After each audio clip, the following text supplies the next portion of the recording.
In our goal to teach the world to paint and to teach anybody who doesn't think they can learn to paint, we have got a rock star for you today. Jessica Masters, what are you going to teach us today? Oh my God, Eric, thank you for having me. I'm so excited.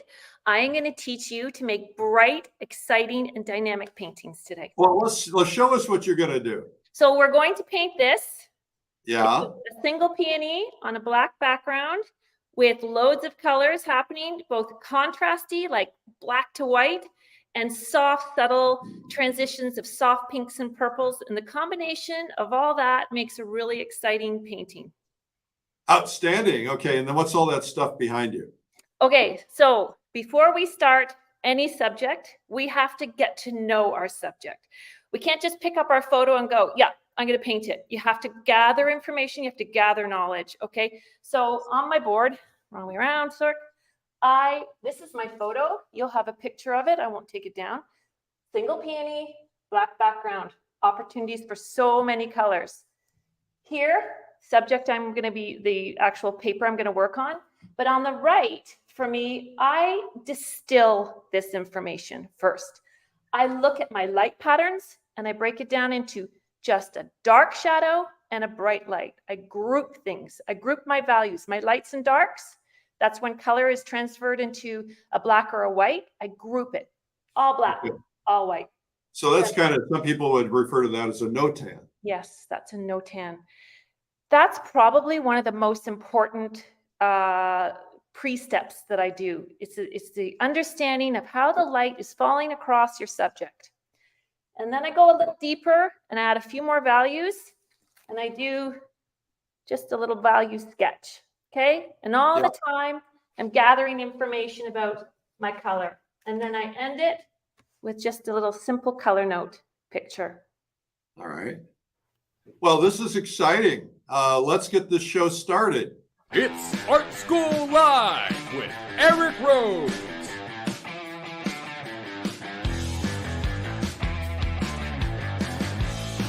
Now, here's your host, Eric Rose.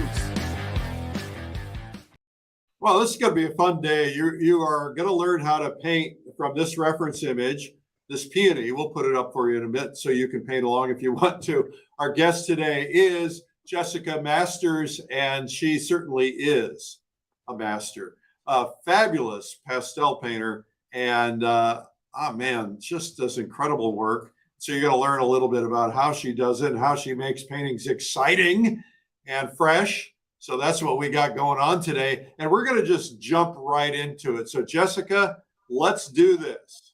Okay, thank you, Eric. I'm super excited to be here.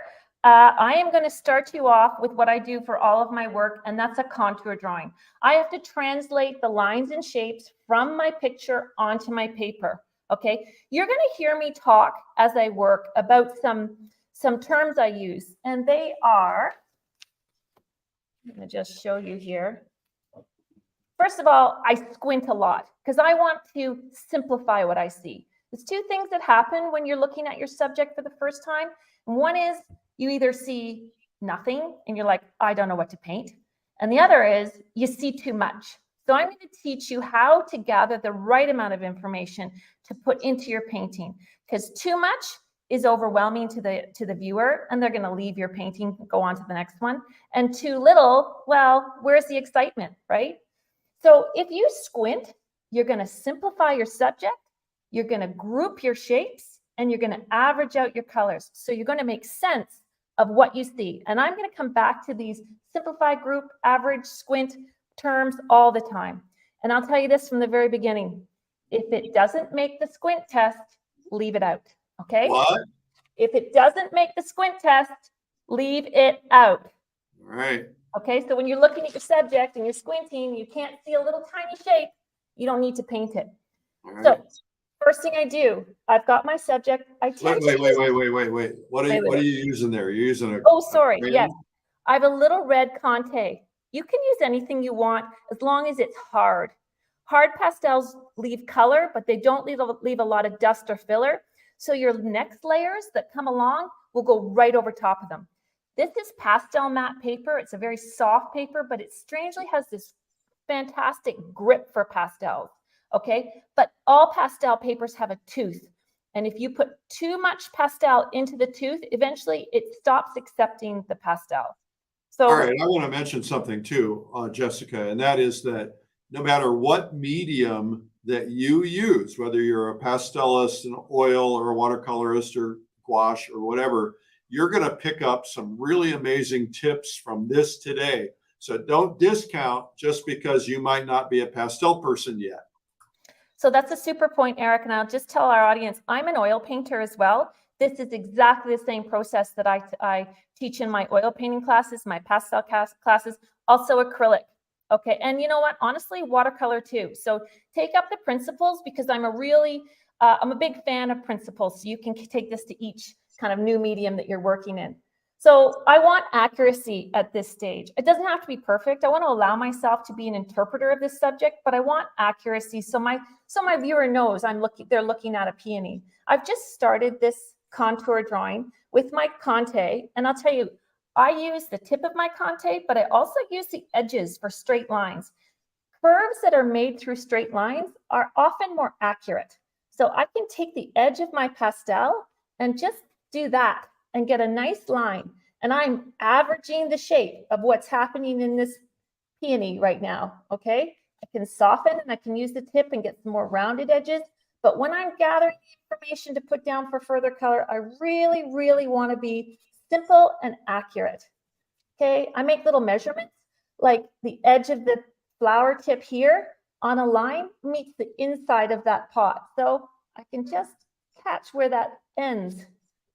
So why don't you, just for grins, take your crayon over to your reference image, because we can see the edge of it. Don't move it. Okay. Just show how you would measure what you just described. Okay, so this line right here meets up with this line over here. So I take my pencil or my pastel and I just get it on the right angle. I come back and I go pressure and pressure. So I've got those two lines in place. So I know that they meet, okay? They also follow down and meet the bottom flower down here too. So Yeah, we can't see beyond that because it's cut off, but. Okay, well, it's finding relationships, okay? Yep. Okay, so, then there's some more organic lines in here and I stick those in, get that edge there, come down here. I actually, Eric, to be really honest, the very first thing when I'm doing that is I actually put the outer edges of my pastel of my subject in place. And I know if I go beyond that I've gone out of the lines, so to speak. Yeah, David LaFell teaches a technique. He doesn't do contour drawings, No. but he teaches a technique of placement. So basically, if you were painting, a portrait, or in your case, painting this particular subject, he would take his hand and kind of say, okay, where approximately do I want this to be? How much room do I want around it? And then he'll just make squiggly lines, kind of filling out the shape. So similar type of principle would work less effectively in pastel. But that way you get your placement down, because the worst thing you want to do is draw something and go to all that trouble and then realize, you're off the paper and you don't have enough room around you or whatever. This is part of what gathering this information in these preliminary sketches does.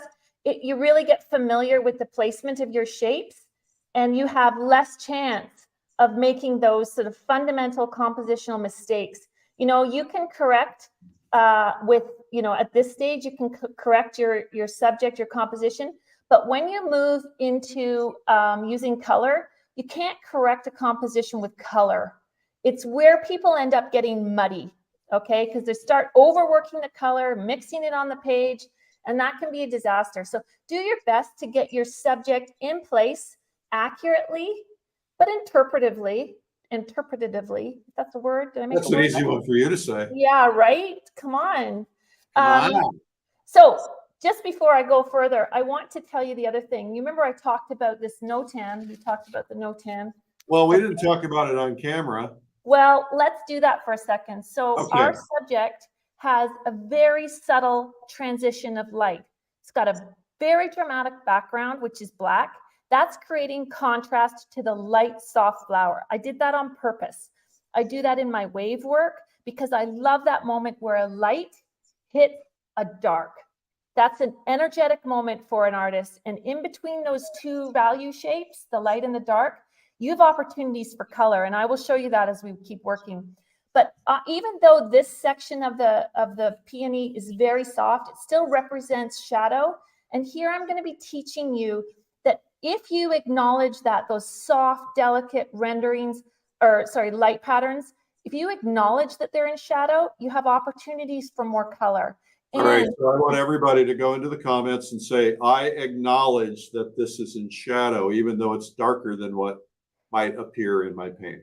Yeah, we have these preconceived notions that shadow has to be dark, but it can be very subtle. And the reason I picked this subject is because when I teach, this is one of the areas that can snag some of my students, is they say, well, it's not in shadow. I'm like, yeah, it's subtle, but it represents shadow, okay? And then you want to be able to say there's just a subtle difference, because when we have a shadow and a highlight or a light area meet, we have an energy point. This is that energetic, dramatic paintings, even in subtle subjects, okay? So along here, that looks light, but it represents shadow. So it's really important.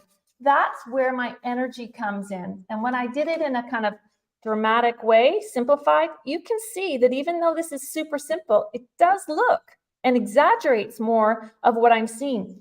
As an artist, I have the right to exaggerate, push, pull, add colors that aren't there. But as long as my composition is right and my value patterns or my light pattern makes sense, I can get away with a lot. Okay, so I have another pastel all done, basically, so we can move on to the next stage where I will block in. Oh, you're prepared. I am a little bit prepared, Eric.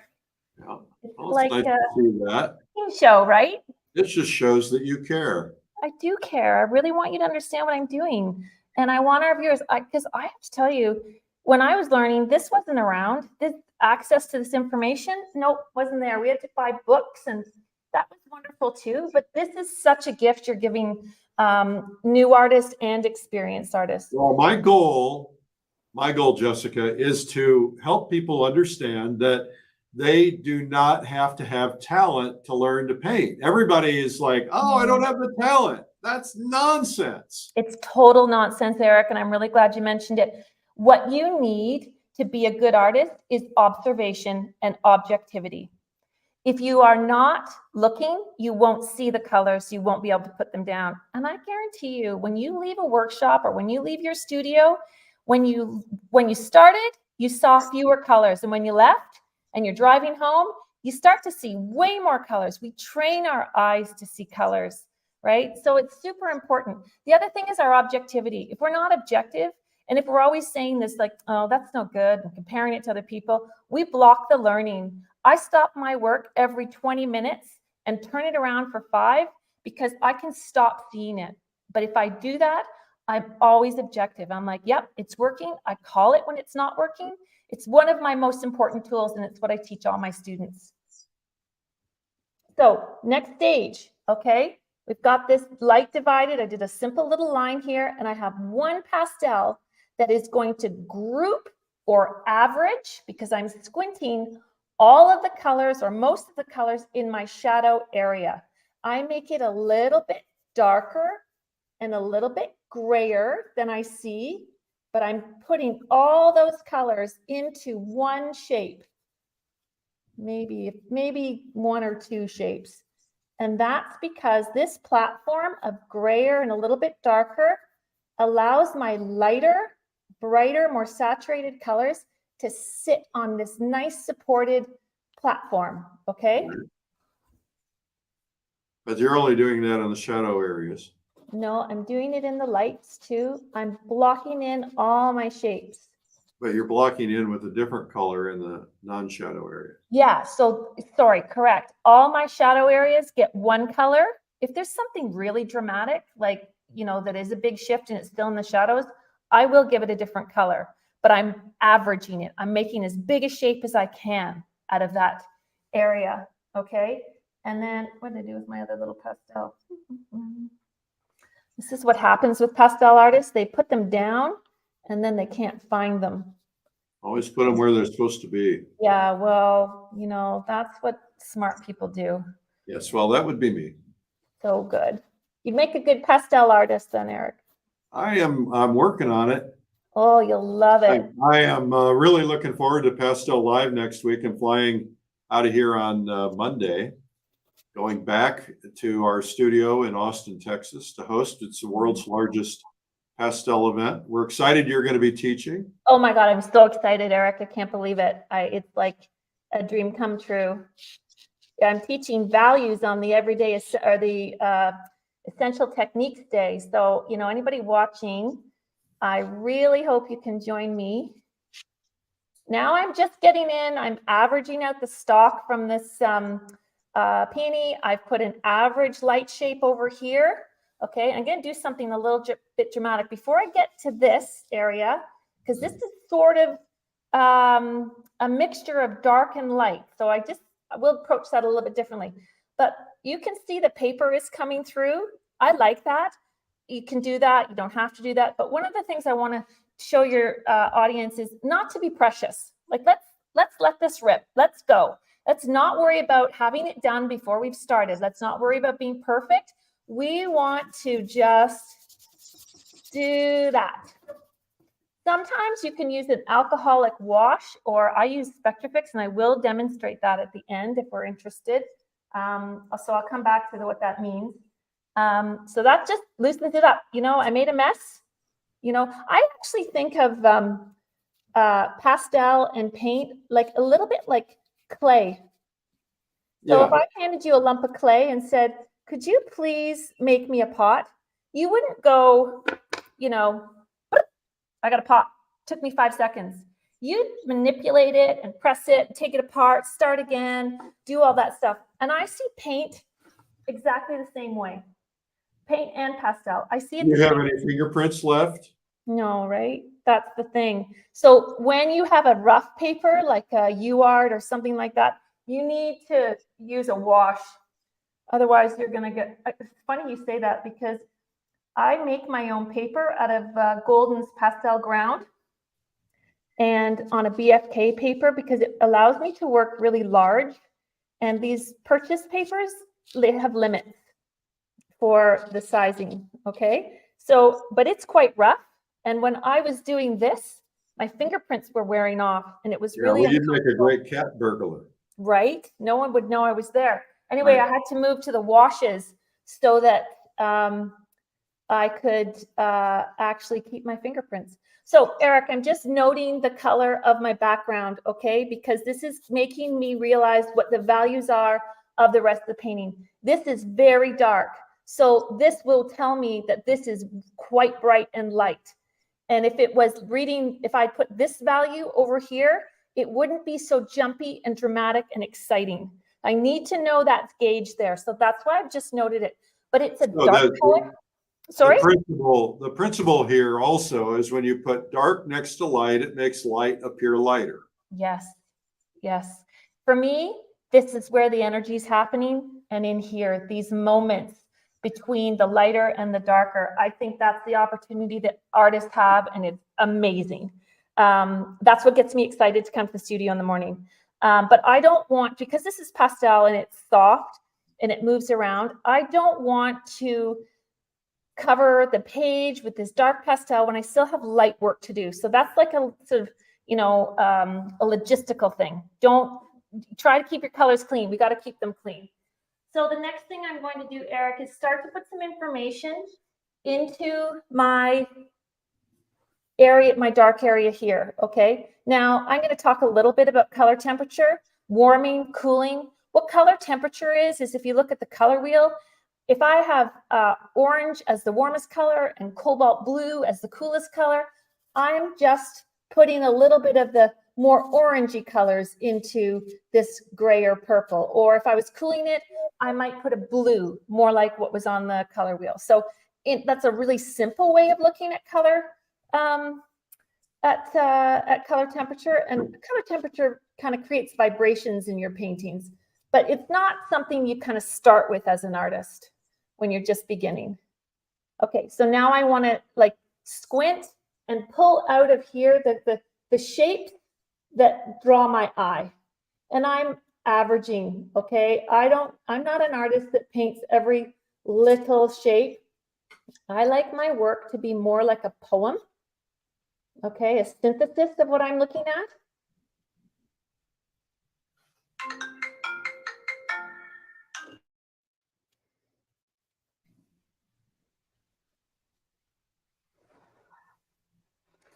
Okay, coming in. There's a slightly warmer yellow thing happening around here, putting that in. And you know, one thing we didn't talk about, which is we're talking about the contrast where the light goes, but we also have, and that has a real level of interest for our viewer. But there is a little point, which is the center of this peony, and it's sort of the focal point. It's like a little heart. So let's get that in there now so that we never lose sight of it. And we don't want anything to dominate that. We don't want to get it like lost. Just picking up the highlighty points because I've put down that base of color. I see a bigger contrast happening between here, and I want to get that in. So I'm selecting my colors. It's slightly yellowy. This is a Diane Townsend. It's a big chunky pastel, and they're designed to do big shapes. I hope you can see the subtleness of what's happening between these colors. We can see the subtleness. Okay, good. Because we're subtle people. You're very subtle people. Yeah. Quiet. We have subtle people watching from Barcelona, Finland, Netherlands, Italy. Tell us where you're watching from today. I love that. I find that super exciting. And you're in Canada. I'm in Canada. I'm not that far from you at your cottage. Yeah, come on over. Love it. Come hang out. We're having a big party this weekend. I think we honeymooned in that area. Yeah, a lot of people do. It's beautiful. Okay, so that's coming. I like it. I'm going to sort of look for some subtle colors that I can shift in there. I'm going to just make this cool down a little bit. I want to show you something fun that I do with pastel very quickly. A little side note here. Sometimes when you start with your pastel, can you see that? Let's put it down here. Yep. I'm going to put it there because I'll just stick it there so it doesn't interrupt my thing. Sometimes when you start out with pastel, you don't have enough colors. And it's really frustrating because with paint, you mix the color you want. But with pastel, you have to make it. Sorry, you have to buy it. You have to have the color you want. So you end up having very big pastel collections. But I'm going to teach you something that shows you how to make a color when you create a color when you don't have it without your colors getting muddy. So I just took this, sort of strawberry pink, and I want to make it a little bit more purple. That was a soft pastel, and this is a hard pastel. It's a Holbein. It's like an ultramarine violet. And what I can do, depending on my touch, I can just feather over top of this color, and I call it tipping. I just change the color ever so slightly. I make sure my shapes or my strokes are not distracting. And there I made it a little bit more purple. Can you see that? Oh, yeah.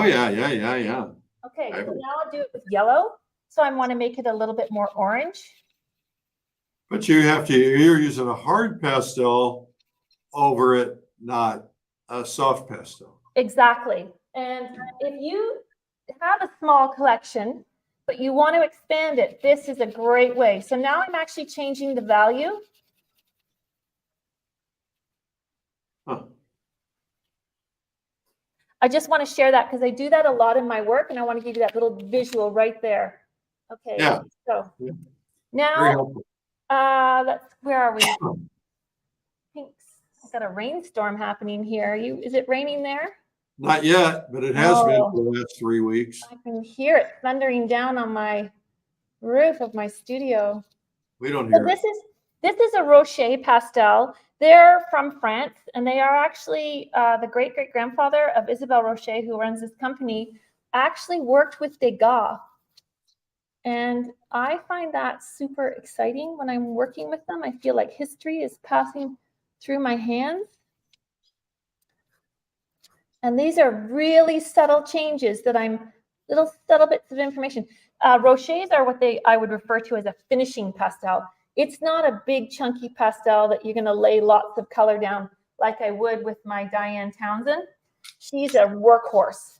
And so is, but you can make subtle things happen with all of these pastels. But Rochers tend to be on the more expensive side, and they are good for finishing. Okay, Eric, I feel like that's got some stuff happening in it, but I want to come back to it. It's time to put my background in. How are we doing for time? We're doing great. Okay.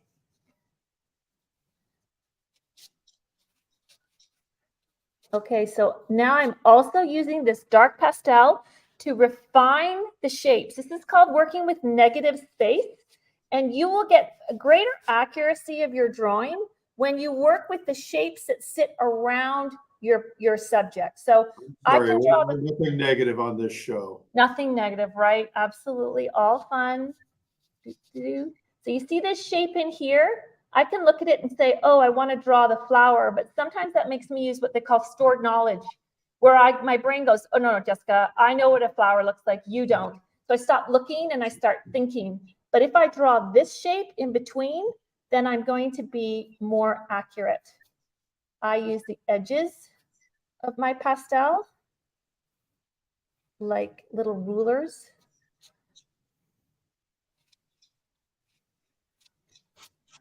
Awesome. You can see that now coming out. I'm refining the shape of this flower. This is a satisfying moment. You see how great it gets when you can see the light cracking open from the dark meeting it, like bonkers. Bonkers. What a great word. And I don't need to cover up all the paper because that's actually a pretty color that lends itself to my subject, right? Now I'm coming up here and pastel dust is dropping down. I can take my board, pull it forward and knock it. Some of that pastel dust will come off. You can also turn your board. I'm not in the position to do that, but you can turn it so that the dust falls that way or down or other side. And I'll give you a little piece of advice. Don't ever blow your pastel dust. You want to keep it not in the air like that, okay? Yeah, okay, won't do it. Yep. My tip. And then I have to like these shapes too. So that's another thing that's super important as I go around. I can be looking at this pastel, this peony, but if she's not making really nice shapes, I have the privilege of changing those. This is what I refer to as artists having strategy around what they do. Big bold strokes. Question from Gabriel Doctorman. What would you do differently in oils, if anything? Sorry, say that again. What would you do differently in oils, if anything? You're doing the same thing. Honestly, I follow the same principles in my oil painting as I do my pastel. Ironically, pastel and oil are a very similar medium, and I've been doing both for pastel for 27 years and oil for 20. And one is a wet medium, one is a dry medium. I get that, but they do behave in a layered or like placing shapes way. They're the same. Like I place my paint, just like I try to place my pastel. So Patricia Young says, you're inspiring me to try pastels. I paint with acrylics and oils and have done watercolor painting as well. I've always loved seeing pastels, but haven't worked with enough to feel confident. Thanks for all the information about using them. Patricia, you need to be on Pastel Live next week. Even if you can't make the dates, get the replays. It is because everybody does it differently. Oh my gosh, yes. Everyone does them differently. And I have to tell you, Eric, one of the biggest privileges I have of being a faculty member on that is actually seeing these people. And I'll tell you something. I am thrilled to be on Pastel Live. And I'll tell you, when I started learning pastel, no one that I knew of locally was really doing it. And so, I found a book by Albert Handel called Pastel Painting in the Landscape. It was my Bible, and he is incredible at teaching, and he's teaching at it, I believe. He is. He's the only one we repeat because he's such a master.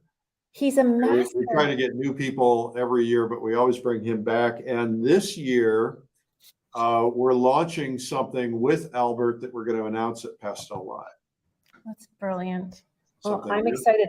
So I get to watch him. It's a little bit like, what is happening? Here I am now teaching at the same venue that the guy who was so inspiring for me was teaching at. I'm talking away and I'm working, but I want to tell you something about this subject. The glass vase is showing the background through. It's a transparent object. So I've got this kind of confusing moment where I'm seeing the glass reflection, I'm seeing the distortion that's happening with the water and the stem, and then I've got reflection. So how do I make sense of all that? Like, it's difficult. So I want you to squint. This is especially important. And I want you to not assume anything. Because this is a glass jar, I think it's got to be like a clear glass color, but it's more background than anything else. And if I squint and distill this information, then I will get a really interesting and dramatic rendering of it. But I have to trust myself that I'm seeing what I see. We just put a link to Albert's book in the comments. Well, he is, yeah, you know what? Read it. And you're also at a massive advantage because there were not a lot of pastel books. There were kits out. I started with a single box of pastels that were all versions of gray, blue, brown, taupe, white. And I worked with those for 2 years. And then I got into Schminke, and well, that's what Albert was working in for his book, and it was totally brilliant. I'm going to go a little offside here, Eric, and I'm going to show you something because you have 2 options with this point. So I could keep working, and I can rub this in. You see that? Removing fingerprints, yeah. Losing my fingerprints. Really? I think it's very observant that you said that because my mom used to get upset with me about that. And I can do that, and that's great. But let me tell you something else that can happen. This is all pigment, okay? So I can use what they call Spectrafix. Can I show you what that looks like? Yep. Okay, this is Spectrafix. I believe it is a formula that was used. It might be, there's some connection to Degas in there and what he was using. So let's go with that exciting history. Some people use alcohol. I like Spectrafix because it has casein in it and it sets. So I can put washes on dark pastels and then put lights over top of them, and they don't mix. It sets with the casein. So let me just show you what I'm doing. Not all papers can take this. Tell you that. Some of them, the surface will wash away. Pastel Matte is amazing because it can take washes. And I am just putting a solid base, essentially, to the pastel pigment there. I'm treating it like paint. And because I'm an oil painter, Eric, when I sort of figured out that I could use Spectrafix like this, I don't know if it's sold this way. Like, I just saw one day, I went, what if I used that to use washes in? And it was like, I blew the lid off my own process because it was a moment where pastel and oil paint met. And my skills collided, and I couldn't have been more excited. So my work now with my wave work and my landscapes is always a combination of dry and washed pastels. I think it gives a dynamic approach to painting. It adds a little energy, variety. And I'm gonna actually kind of blow up this. It makes you looser too. Like, why not? Yeah, I heard you were loose. Yeah. Right? Here we go. All right, I'm going to get a lot of emails about that. Yeah, you are. Definitely. So now I look like that glass jar is like gone. Like, oh no. I'm leaving a few cues because I don't want to actually have to redraw it. Well, I will have to redraw it. That's okay.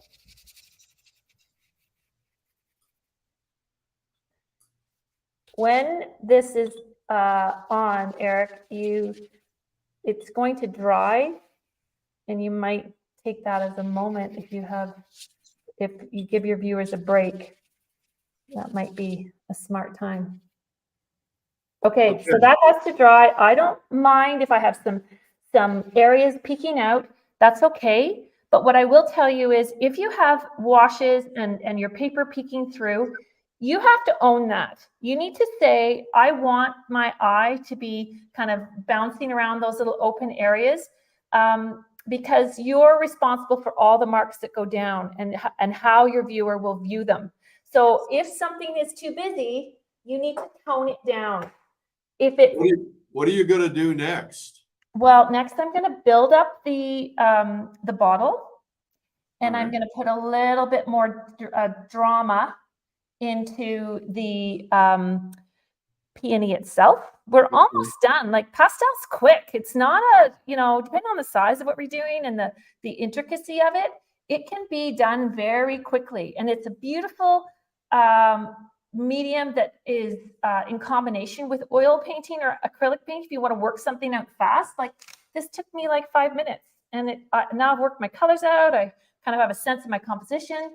So it's be a handy. I love that fact because, the other day I went to work on my painting and my paints were all dry and I only had a few minutes. So I didn't want to put them all out. So to have a pastel station set up where you can just grab and continue to work, that's wonderful. You don't have to worry about it. Really wonderful. All right. So why don't we take this moment to have a quick break? What are you doing there? You haven't showed the brush you're using. Oh, you were just using that. I'm So just isn't that hanging the it same dry. as blowing it into the air? Not to No, contradict. well, you know what? I have to be honest with you. I wouldn't normally do this, but I just realized I got to make this dry fast so you guys can see it. So this is not part of my. I sort of thought I was off camera, but never mind. So I just tried it. Well, we're going to take a quick break here, and then we'll be right back and get to see how you finish this thing up. If you're watching today for the first time, welcome. Our whole goal here is to help you discover that anybody can learn to paint, even you. And we have, since the beginning of pandemic, I don't know how many days it's been continuous. And we have an artist on every day teaching you something every weekday at 12 noon. And you can subscribe to this program. Just go to YouTube and subscribe. That's the best way to do it. And just look up Art School Live with Eric Rhodes, hit the subscribe button. And that little bell is going to be going to notify you right when we go live. And of course, if you want to put a comment in, you want to give a review, you give a thumbs up. We love you guys. You have supported us. So we got I think we're at 110,000 subscribers now. And I looked at the stats yesterday. Get this, we have had over 15 million views of this program. 15 million views. Give yourselves a pat on the back for making that happen. We are so excited about it. So excited, we're going to give you a free gift. We have 45 pastel pointers from the pros, and this is yours for free. Just go to pastellive.com/45 tips. We also have a prize today. We're going to be giving away a subscription to our magazine, Fine Art Connoisseur. This is our 20th anniversary, and it comes out bi-monthly. And that means you get some incredible quality. So to win that, you just have to have a comment either in the live or the replay. We're going to pick someone and announce it on the next broadcast. All right. We have a winner from our last broadcast who I am not seeing, but there it is. Kate Stott in Victoria, British Columbia. I think that's one of the most beautiful covers we've done for Plein Air Magazine. That's Kimball Geiser. He won the Plein Air Salon $15,000 and won the cover of Plein Air. It's a beautiful cover. But what do I know? Anyway, also we have coming up Pastel Live. Pastel Live is next week, our Essentials Day for beginners or people who want to get a refresher is going to be on Wednesday. And then Pastel Live is the rest of the week, Thursday, Friday, Saturday. And we have some of the top masters, including Jessica Masters is going to be there on Essentials Day. And you could, by the way, you can go just to Essentials Day and not do the whole thing, but you're going to want to do the whole thing. And so let's just take a quick look so you can see what this is all about.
Now, we're going to have a serious discussion, you and me.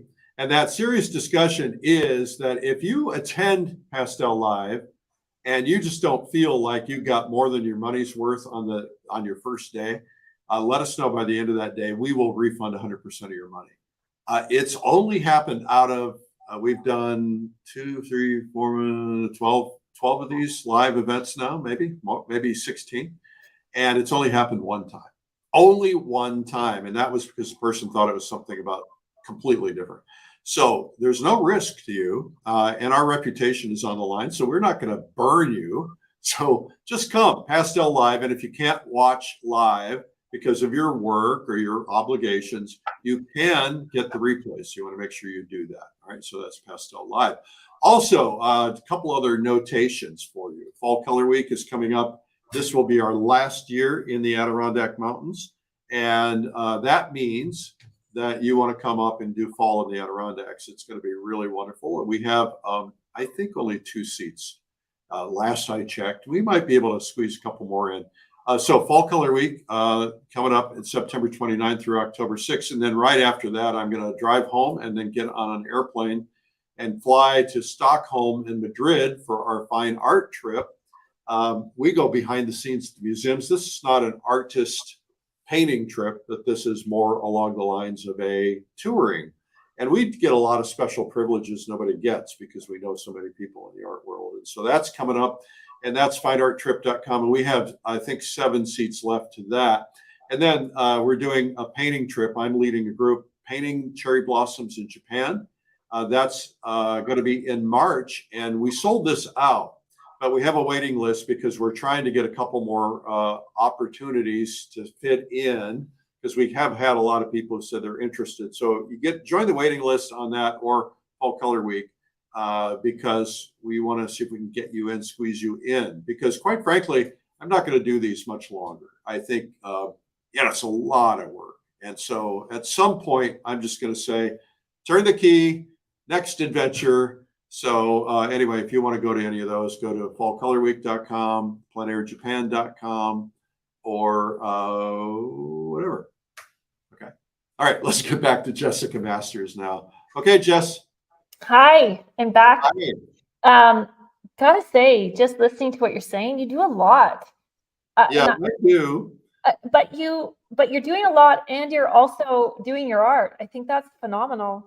Yeah, well, the only time I can get to do my art is to create these retreats. You Oh, know, otherwise I can never find a week to go painting.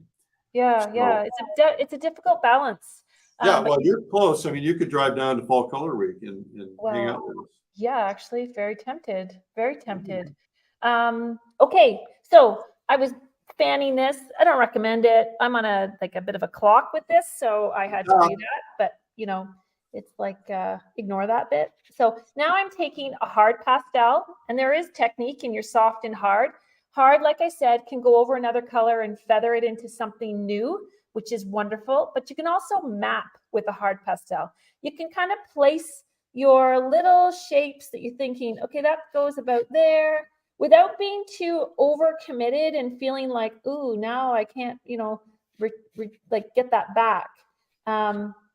Because sometimes we don't really know what we see unless our eye and hand are moving at the same time, and that can get us into muddy water if we're not, if we're too aggressive.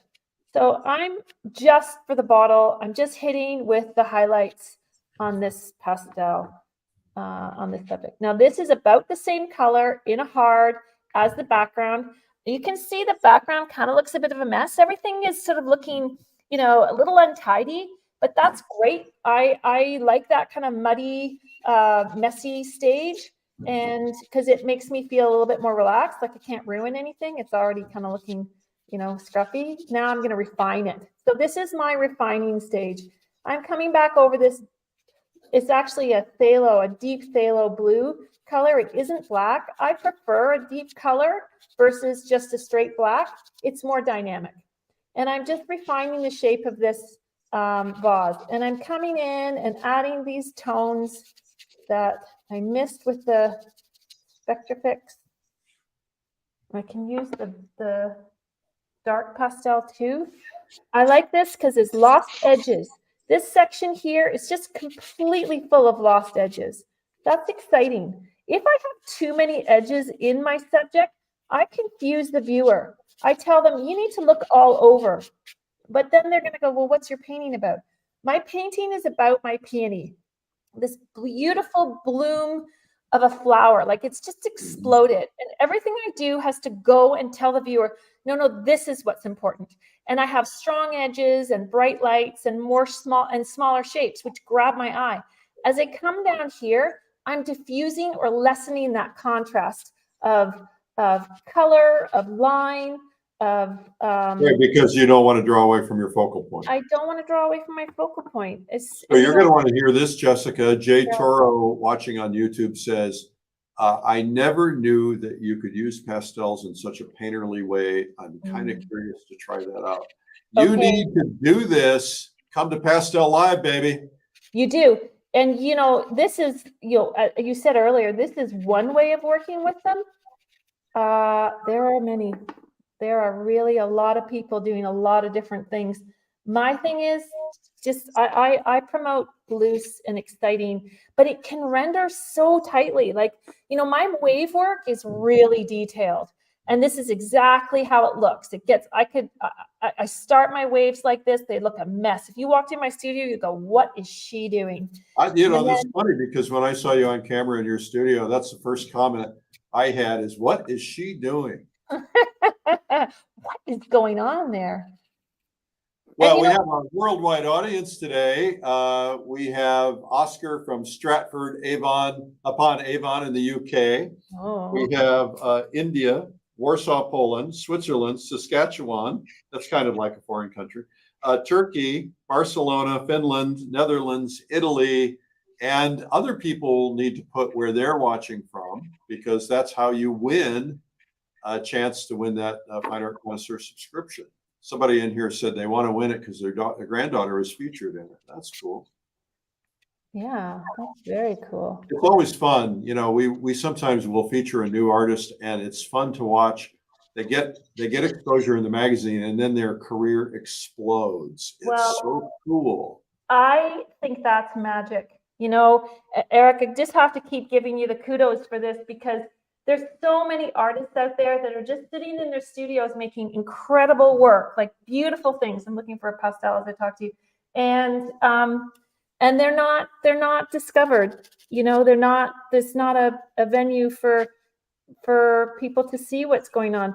Well, Instagram. that's what we do. You know, we had, sorry to interrupt you. Charlie Hunter, I don't know if you know his work, but Charlie Hunter came to the Adirondack, my painting retreat, and he was, oh, hello, Jerusalem.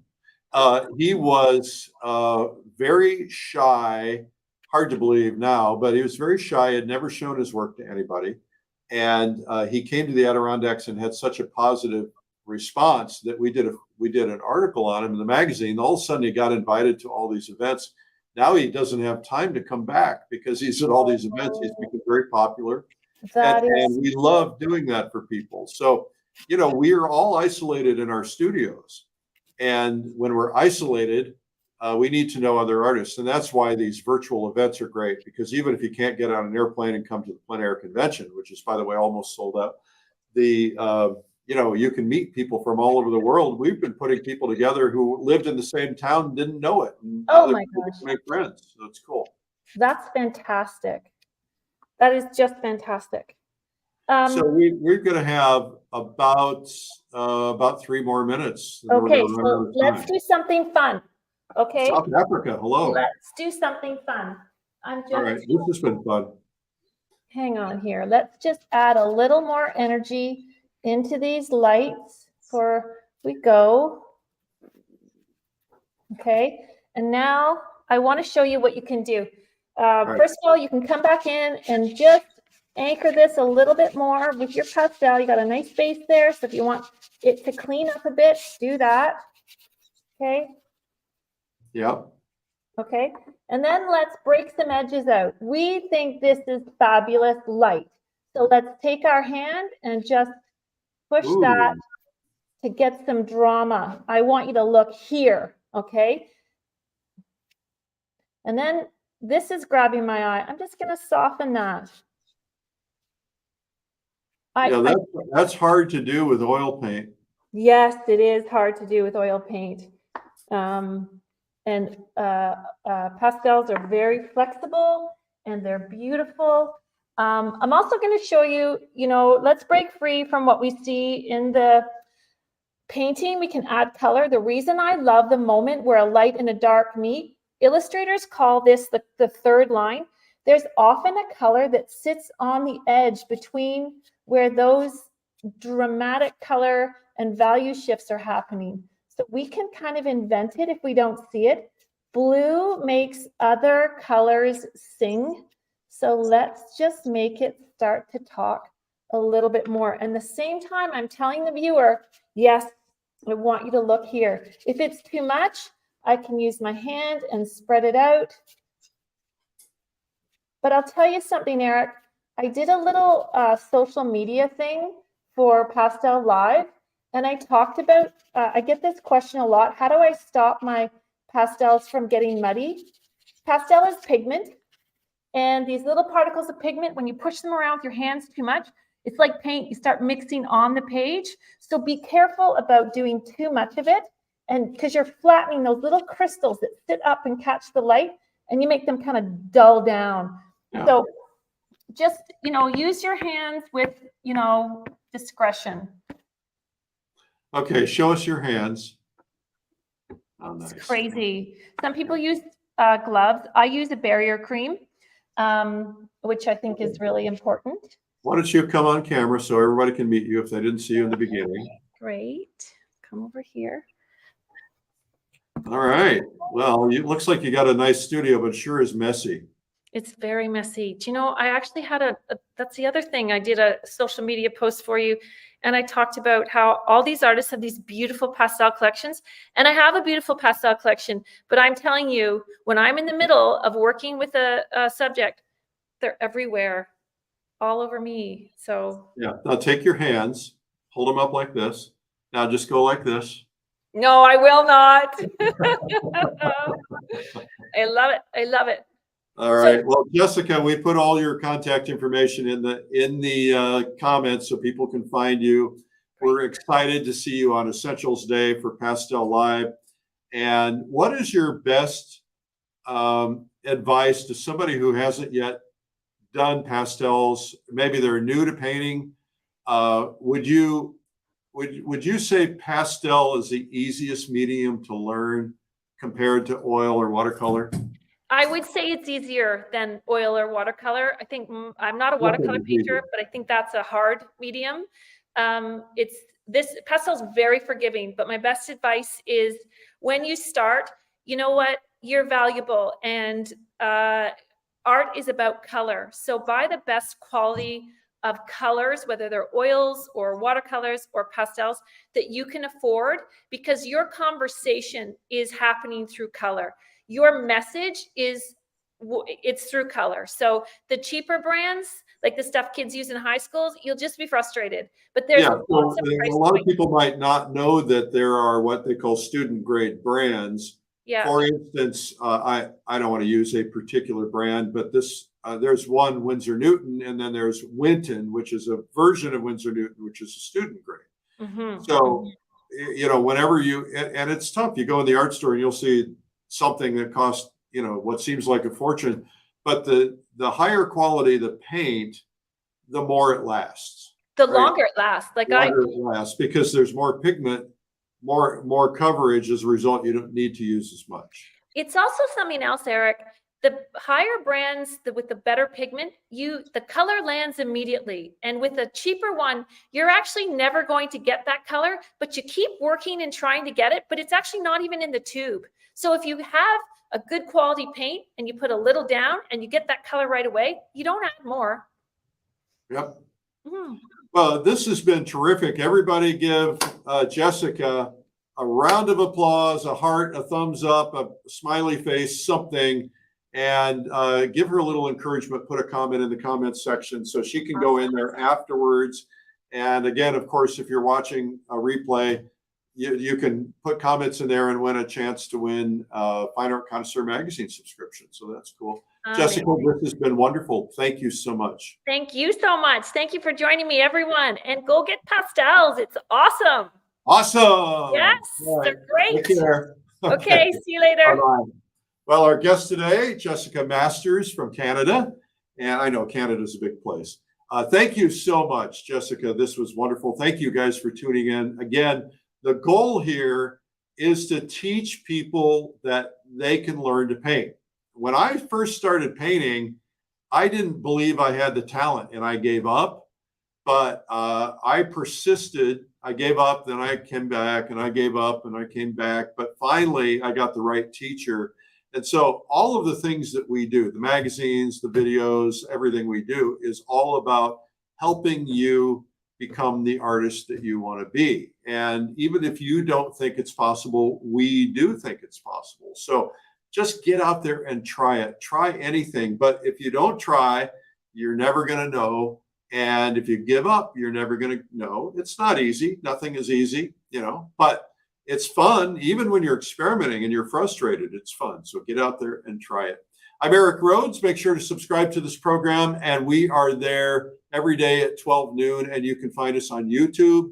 You can find us on Facebook, but go to YouTube. And that way we get you as a subscriber, add to our 110,000. We got to get it up to like 30 million. So we need your help. All right. Have a terrific day. And thank you. A lot of the regulars in there in the comments and the Dreamliners. Thank you for that. And we will see you tomorrow. Bye-bye.